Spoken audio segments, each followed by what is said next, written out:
Download this code and get free GPT-4o from codegive.com, link in the description below. Sure. Converting a string to a float in Python is a common operation that can be useful in various scenarios. Here is an informative tutorial on how to convert a string to a float in Python. 1. Using the float function. The float function is a built-in Python function that converts a string or a number to a floating point number, float. You can simply pass the string value as an argument to the float function to convert it to a float.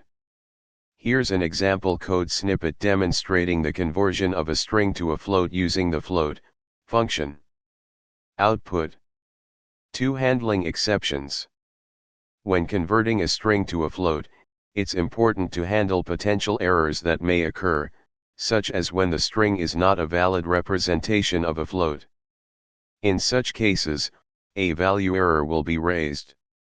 You can use a try except block to catch the exception and handle it gracefully.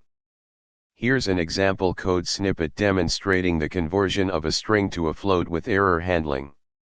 Output. 3. Additional considerations. When converting a string to a float, make sure that the string contains a valid float representation, such as 3.14 or 123.45.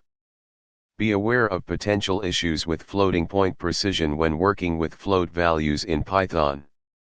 I hope this tutorial helps you understand how to convert a string to a float in Python effectively. Let me know if you have any more questions.